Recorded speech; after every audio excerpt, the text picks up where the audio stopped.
Hello everybody, Flash Notion here, back for another reaction to Konosuba.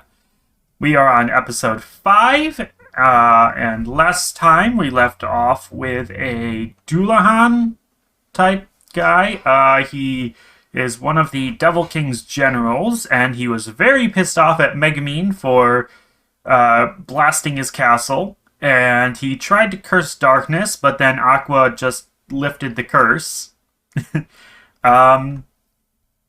So there's a possibility that we should go after him still, or rather I should say that there's a possibility that Cosma and his party will be going after him still. Obviously, you know, they should, but it's a question of will they, or do they think they're not strong enough, whatever. I mean, they were ready to go regardless of how strong they were when they thought that it was necessary to save darkness, so, you know, it's the question of, without that motivation, are they still going to go and do it? Which, I don't know. I don't remember what the title was for this one. I caught the glimpse of it last time, but didn't pay attention, so, yeah. Let's get to it. If I switch over here, and we will begin in 3, 2, 1, and play.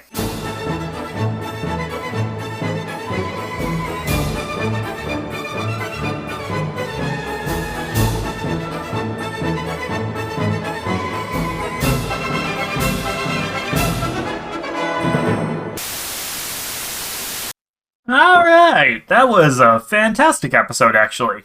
Probably the best one so far, actually. Yeah, the humor was on point between...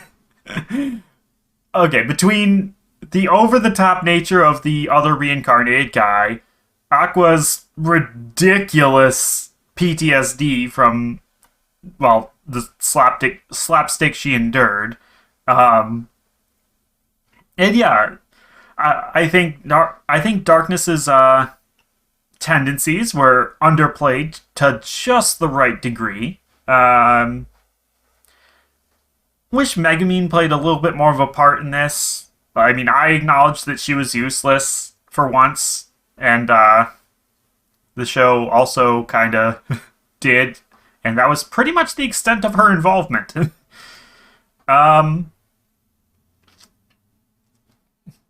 And, yeah, we didn't really learn much about the other reincarnated guy's journey or anything like that. He just apparently showed up here, got himself a couple of girls to follow him, and then beat up some bad guys, and now he's, you know, and doing good for himself up until he met Cosma.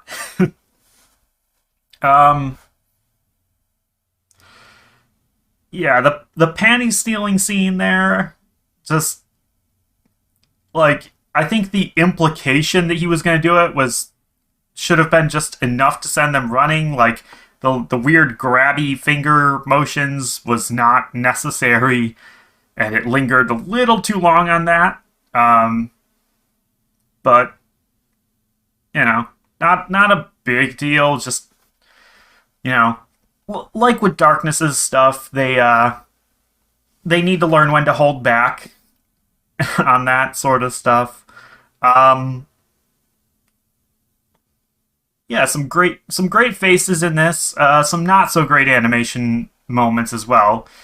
Just little things, but I noticed some. I think who animated this? Studio Dean, right? I think they're the ones that were responsible for, like, the later seasons of Seven Deadly Sins, and were therefore, like, not as impressive animation-wise. So, if that's the case, well, sucks to be this show in that regard. But apparently people like it enough, even with the animation quality, that it's fine. Right, so yeah, I mean, I personally would have tried blackmailing the guy with his sword. Like, if you want it back so much, pay me. Um, but I guess maybe that wouldn't have gone over so well. But yeah, just in general, that guy was weird.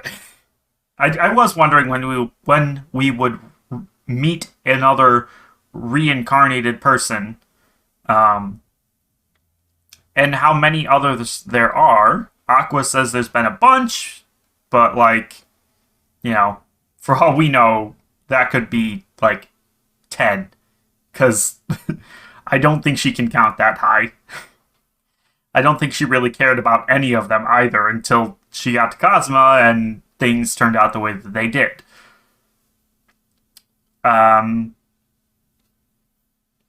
Why was the guy in armor though? That's like my biggest question. He showed up to Aqua's realm in armor. Was he like a freaking cosplayer or something?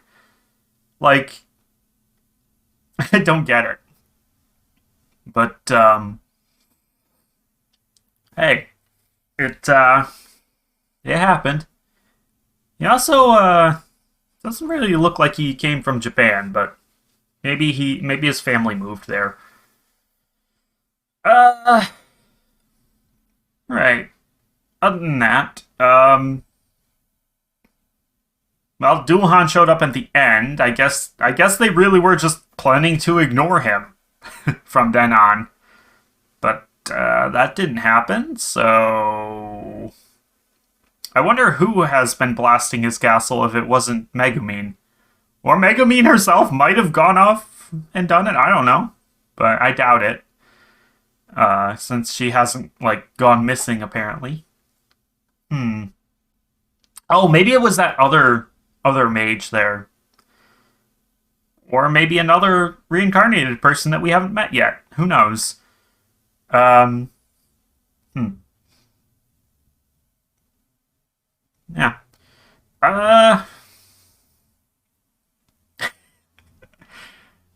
So many good expressions throughout the episode, though. I'm gonna have trouble picking a thumbnail.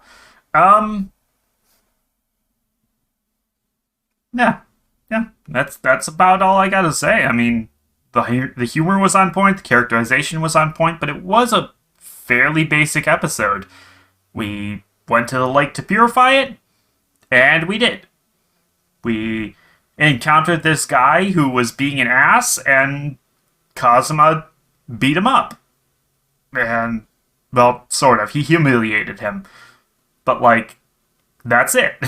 There were no real twists or complications or anything like that. Nothing unexpected. A very straightforward episode. Which isn't bad, it's just a little bit hard to talk about because there's nothing really to talk about other than just saying what was good and what wasn't as good.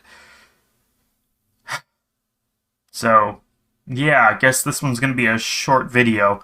Right, so, next time, then. Or until next time, then. Yeah, that's what I mean. It's end of the video. Until next time, I'll see you guys for the next episode, probably tomorrow. Probably. I make no guarantees these days. But until then, bye-bye.